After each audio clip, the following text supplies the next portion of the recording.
जब भी पहलगाम हमले जैसी कोई बड़ी घटना होती है तो इस बीच काफी सारी फेक न्यूज फैलने लगती हैं और इस समय भी ऐसा ही हो रहा है। भारत के एयरक्राफ्ट कैरियर को लेकर एक बड़ी अपडेट आ रही है, जिसको लेकर कुछ यूट्यूब चैनल्स और सोशल मीडिया अकाउंट्स ने गलत इन्फॉर्मेशन फैलाना स्टार्ट कर दिया है। हम उसके ऊपर भी बात करेंगे और पहलगाम हमले के बाद डोनाल्ड ट्रंप एडमिनिस्ट्रेशन और यूनाइटेड स्टेट्स ऑफ अमेरिका ने एक बड़ी अनाउंसमेंट की है, वो भी आपको बताएंगे। दरअसल पहलगाम हमले के बाद काफी सारी अपडेट्स एक साथ ही आ रही हैं एंड आई एम श्योर इनमें से काफी सारी आपने मिस कर दी होंगी। इस एक वीडियो के अंदर हम ये सारी अपडेट्स एक साथ ही कवर करने वाले हैं, इसलिए इस वीडियो को एंड तक देखिएगा। सबसे पहली अपडेट आ रही है पाकिस्तान के हिंदुओं के बारे में जो भारत में रह रहे हैं। दरअसल पहलगाम हमले के बाद भारत की सरकार ने अनाउंस किया था कि सभी पाकिस्तानी नेशनल्स जो कि इस समय वैलिड वीजा के ऊपर भारत आए हैं, वो सारे के सारे 48 घंटों के अंदर अपने देश पाकिस्तान वापस चले जाएं या फिर भारत की टेरिटरी से बाहर चले जाएं। जैसे ये डिसीजन सामने आया उसके बाद से पाकिस्तानी हिंदूज जो कि रिलीजियस परसिक्यूशन के कारण भारत आए थे, वो भी वापस से पाकिस्तान जाने की तैयारी कर रहे थे। नई नोटिफिकेशन जारी की है जिसमें भारत सरकार ने कहा है कि जो भी Pakistani Hindus long term visa के ऊपर भारत आए हैं उनको वापस नहीं भेजा जा रहा है, वो भारत में रह सकते हैं। 48 घंटे के अंदर पाकिस्तान वापस जाने वाला डिसीजन उनके ऊपर अप्लाई नहीं होता है। दरअसल पाकिस्तान में हिंदुओं के ऊपर वहां पर धर्म के नाम के ऊपर काफी अत्याचार होते हैं। ऐसे में जो पाकिस्तानी हिंदूज शरण लेने के लिए भारत आते हैं उनको सीधा सीधा भारत की नागरिकता नहीं दी जाती है। उनको भारत सरकार की तरफ से पहले एक लॉन्ग टर्म वीजा इशू किया जाता है जो कि भारत के अंदर 5 साल के लिए वैलिड होता है। 5 साल के बाद इसको और भी एक्सटेंड किया जा सकता है। पाकिस्तान से आए हिंदू लोग जिनके पास लॉन्ग टर्म वीजा होता है उनके लिए भारत सरकार ने कई सारी फैसिलिटीज भी इनको प्रोवाइड की हैं। वो भारत में आकर यहाँ पर काम कर सकते हैं, आधार कार्ड या फिर पैन कार्ड बनवा सकते हैं, बैंक अकाउंट खुलवा सकते हैं एंड इसके साथ ही भारत में एजुकेशन भी ले सकते हैं और साइड बाय साइड भारत की नागरिकता के लिए अप्लाई भी कर सकते हैं। अब भारत सरकार ने ऐसे सभी लोगों के लिए एक नोटिफिकेशन जारी करके बताया है कि पाकिस्तान से आए हिंदूज जो अभी लॉन्ग टर्म वीजा के ऊपर भारत में हैं उनको 48 घंटे में पाकिस्तान नहीं भेजा जा रहा है और वो पूरी तरह से निश्चिंत रहें। इसके साथ ही दूसरी अपडेट आ रही है पाकिस्तान से। ये जो आप विजुअल्स देख रहे हैं ये पाकिस्तान की राजधानी इस्लामाबाद में स्थित भारत की एम्बेसी के गेट की बाहर की है। पिछले कल पाकिस्तान में भारत की एम्बेसी के बाहर एक बड़ा प्रोटेस्ट हुआ है, जिस दौरान कई सारे पाकिस्तानी लोग भारत की एम्बेसी का गेट खोलकर अंदर घुसने की कोशिश कर रहे थे। कुछ तो ऑलमोस्ट एंटर भी हो गए थे।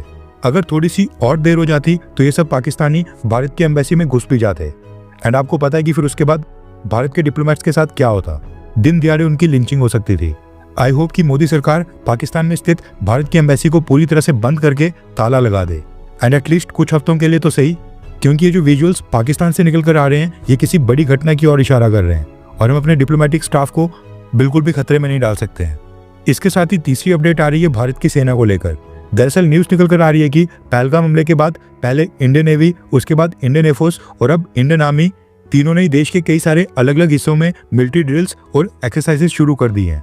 खास बात यह है कि मिलिट्री एक्सरसाइजेस दिन के साथ साथ रात के अंधेरे में भी हो रही हैं। इसके बाद नेक्स्ट अपडेट आ रही है भारत और अमेरिका को लेकर।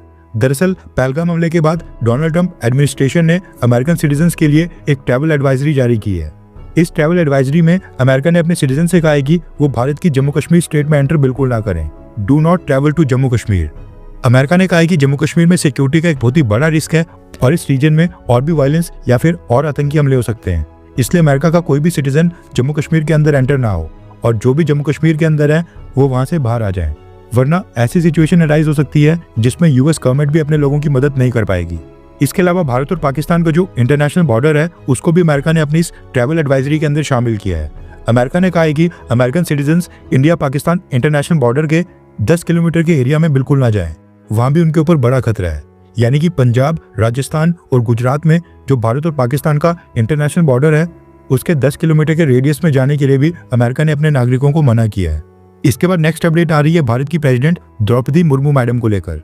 न्यूज निकल कर आ रही है कि क्रिश्चियन धर्म के सबसे बड़े धर्म गुरु हिज हॉलीनेस पोप फ्रांसिस के स्टेट फ्यूनरल के अंदर वहां पर हिस्सा लेने के लिए भारत की तरफ से प्रेसिडेंट द्रौपदी मुर्मू मैडम जाएंगी। आज वो वेटिकन सिटी के लिए रवाना हो जाएंगी और कल तक पोप फ्रांसिस का ऑफिशियल फ्यूनरल अटेंड करने के बाद परसों तक वो भारत वापस आ जाएंगी। क्रिश्चियंस के सम्मान के लिए भारत सरकार ने यह फैसला लिया है। इससे पहले भारत के प्रधानमंत्री मोदी जी ने भी अपने डे टू डे शेड्यूल को फॉलो करना स्टार्ट कर दिया है एंड पिछले कल उन्होंने बिहार में एक रैली को भी संबोधित किया था। अब इसको पहलगाम हमले से जोड़कर देखा जाए तो ऐसा लग रहा है भारत सरकार कुछ अचानक ही करने वाली है। पाकिस्तान को भनक भी नहीं लगेगी और एक बड़ा कांड हो जाएगा। इसके साथ ही इंडियन नेवी के एयरक्राफ्ट कैरियर एनएस विक्रांत को लेकर भी एक अपडेट आ रही है, जो कि दुनिया के टॉप 10 सबसे खतरनाक एयरक्राफ्ट कैरियर्स की लिस्ट में शामिल है। न्यूज निकल कर आ रही है कि पहलगाम हमले के बाद कुछ ही घंटों के अंदर इंडियन नेवी ने अपना NS Vikrant aircraft carrier international waters में डिप्लॉयमेंट के लिए भेज दिया था। जैसे ये न्यूज आई तो कई सारे चैनल्स ने ऐसी वीडियो बनाना स्टार्ट कर दिया था कि NS विक्रांत को पाकिस्तान के ऊपर हमला करने या फिर पाकिस्तान को घेरने के लिए भेजा जा रहा है।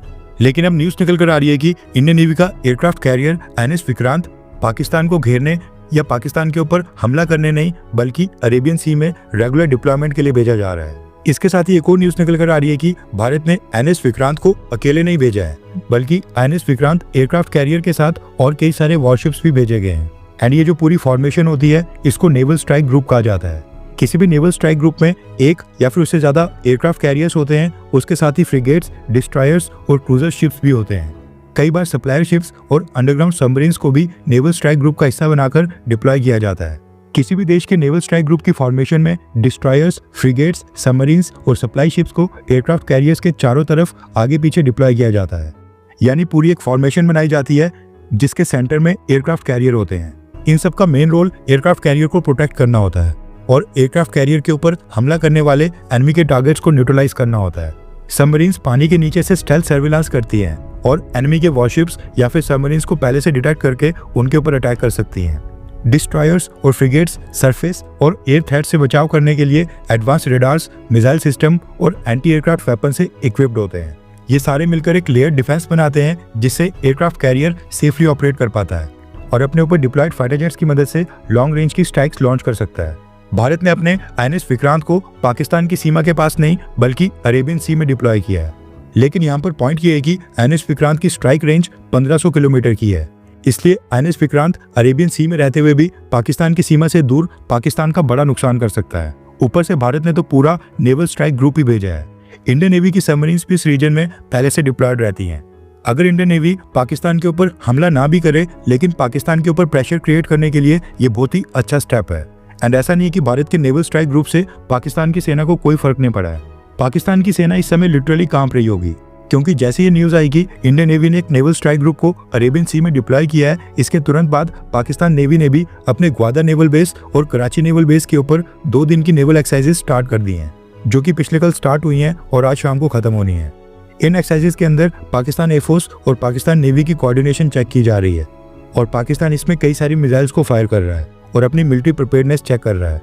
इन शॉर्ट पाकिस्तान की पैंट गिल्ली हो गई है क्योंकि पाकिस्तान को पता है कि पाकिस्तान नेवी से स्ट्रांग तो भारत की कोस्ट गार्ड है।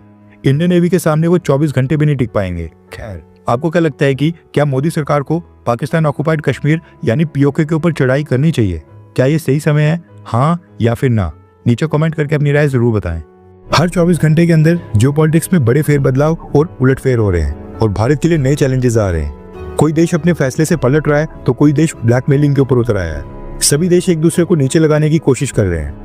इन सब के बीच हमारा भारत किसी भी देश से पीछे न रह जाए, इसके लिए मोदी सरकार लगातार कोशिशें कर रही है। एंड भारत की foreign policy, defence news, economy और ग्लोबल अफेयर्स का सही एनालिसिस हमारे चैनल इंडियन अफेयर्स का मिशन है और ये मिशन आपके सपोर्ट के बिना अधूरा है।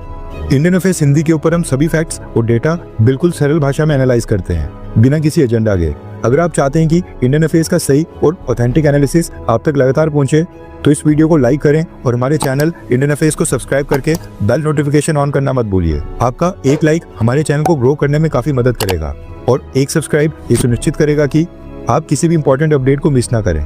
अगर आपने हमारे चैनल को पहले से सब्सक्राइब किया है तो दिल से धन्यवाद। जय हिंद, वंदे मातरम।